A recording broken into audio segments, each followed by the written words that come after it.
बिहार चुनाव को लेकर कांग्रेस कोई ना कोई कसर नहीं छोड़ना चाहती है, क्योंकि प्रत्येक सप्ताह कांग्रेस के प्रदेश कार्यालय में राष्ट्रीय प्रवक्ता और नेताओं का लगातार कार्यक्रम जो हो रहा है और बिहार चुनाव को लेकर एजेंडे फिक्स किए जा रहे हैं। और इसी को लेकर हमारे संवाददाता ने कांग्रेस की राष्ट्रीय प्रवक्ता सुप्रिया श्रीनेत से खास बातचीत भी की है। बिहार में चुनाव है और लगातार बिहार में राजनीतिक दलों का एंट्री हो रही है और राष्ट्रीय प्रवक्ताओं का बिहार में काफी आना जाना हो रहा है। कांग्रेस में प्रत्येक सप्ताह जो है कोई ना कोई राष्ट्रीय प्रवक्ता यहाँ होता है और बिहार चुनाव को लेकर और वादों को लेकर अपनी बात कही जाती है। इस वक्त राष्ट्रीय प्रवक्ता सुप्रिया श्रीनेत जी है। मैम, बिहार में चुनाव है और कांग्रेस की क्या तैयारी चल रही है? कांग्रेस ये चुनाव मुद्दों पर लड़ेगी। कांग्रेस ये चुनाव बिहार की जनता के लिए, उनके हक, उनके हुकूक के लिए लड़ेगी। कांग्रेस ये चुनाव बिहार के युवाओं के लिए लड़ेगी, खास तौर से वो युवा जिनको बिहार से पलायन करना पड़ रहा है, वो युवा जिनके लिए बिहार में कोई रोजगार नहीं है, वो युवा जिनके लिए बिहार में कोई कल कारखाने, कोई उद्योग, कुछ नहीं लगाया गया 20 सालों में। कांग्रेस ये चुनाव महिलाओं के लिए लड़ेगी, उन महिलाओं के लिए जिनका समृद्धि, जिनका सशक्तिकरण, जिनकी सुरक्षा जरूरी है।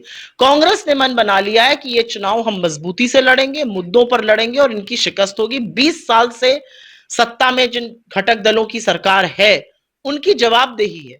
बिहार में आपने 20 साल में ऐसा क्या किया जिससे बिहार की तकदीर या तस्वीर बदली हो? एक काम बताइए। बिहार को के लिए, ये युवाओं के लिए आपने क्या किया? महिलाओं के लिए क्या किया? नीलबटा सन्नाटा ट्रैक रिकॉर्ड है आपका। महिलाओं का जो है फोकस इस बार कांग्रेस का रहा है और लगातार दूसरी बार जो है कांग्रेस कार्यालय से ये घोषणा की जा रही है कि 2500 रुपये महिलाओं को दी जाएगी। तो कौन सी महिलाओं को दी जाएगी?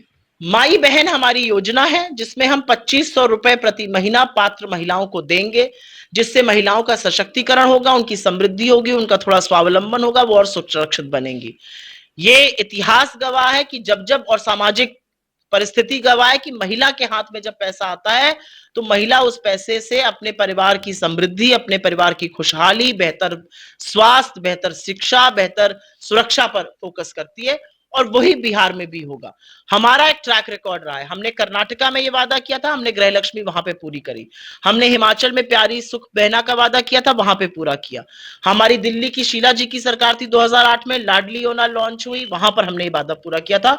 हमारी झारखंड की, बगल के झारखंड की घटक दल की सरकार में हमने 1000 से बढ़ाकर 2500 किया महिला का जो पैसा था, क्योंकि हमें ऐसा लगता है महिला के हाथ में पैसा आएगा तो महिला ज्यादा सशक्त, ज्यादा समृद्ध बनेगी, समाज में ज्यादा विकास आएगा। लेकिन कई सारी पार्टियां हैं, अगर विपक्ष कर ले, प्रशांत किशोर की भी बात कर ले, वो लगातार कह रहे हैं कि ये लोग कहां से पैसा देंगे और अब तक महिलाओं को चिन्हित आप लोगों ने नहीं किया है। अब जिन लोगों की इस चुनाव में कोई भूमिका ही नहीं रहेगी, उनकी बातों पर आप सवाल पूछेगा तो मैं इसका क्या जवाब दूंगी?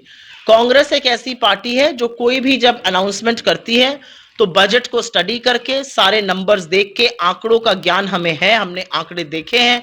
बजट में काफी सारे इंटरनल एक्रूवल्स हैं, बजट में काफी सारी चीजें हैं जिसके बेसिस पर पैसा निकाला जा सकता है। और हम पूरी तरह से आश्वस्त हैं कि सबसे पहली चीज आपको नियत चाहिए।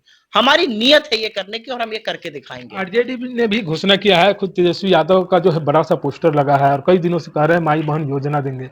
तो दोनों योजनाओं में, आपकी योजना में उनकी योजनाओं में कोई फर्क भी है? बिल्कुल भी नहीं है। हम घटक दल हैं, उन्होंने अनाउंस किया, हमने भी अनाउंस किया। अच्छी बात तो यह है कि बिहार की जनता को यह विश्वास है कि ये जो गठबंधन है, ये जो घटक दल के साथी हैं, ये एक ही बात कह रहे हैं, हमारे मुद्दे की बात कह रहे हैं, हमारे लाभ की बात कह रहे हैं, हमारी योजनाओं पर चर्चा कर रहे हैं। दूसरे घटक दल वाले, जो हमारे विरोधी घटक दल वाले, वो एक दूसरे की रस्साकशी में ही लगे हुए हैं, एक दूसरे की तौहीन में ही लगे हैं, किसी के खिलाफ कोई षड्यंत्र बनाने में लगा हुआ है, कोई किसी को मुख्यमंत्री के पद से पदासीन करने पे लगा हुआ है, पदस्थ करने पे। तो मुझे ऐसा लगता है कि दो गठबंधनों में फर्क है। हम जनता की बात कर रहे हैं, वो एक दूसरे की खींचातान में ही लगे हुए हैं। यहाँ पे 2020 में जो है वो आप लोग सरकार में आते आते रह गए, ओवैसी की पार्टी जो अहम भूमिका नहीं है भाई थी और कई सारे सीट जो वो जीत गए। इस बार वो उन्होंने मन बनाया है कि हम महागठबंधन के साथ अगर ये लोग हमें लेकर आते हैं तो यहाँ पे हम चुनाव लड़ेंगे। इस सब चीजों का फैसला हमारा शीर्ष नेतृत्व और हमारा बिहार का नेतृत्व करेगा। मैं इस पर कोई टिप्पणी नहीं करूंगी। तो राष्ट्रीय प्रवक्ता सुप्रिया श्रीनेत थी। बिहार में महिलाओं पर जो है खासा फोकस कांग्रेस का इस बार रहेगा और उनको लेकर कई सारी योजनाएं चलाने की बात कही जा रही है। जब हम सरकार में आएंगे तो इन सारी महिलाओं को हम उन्हें सुविधा देंगे। जनता टीवी के लिए पटना से मणिभूषण।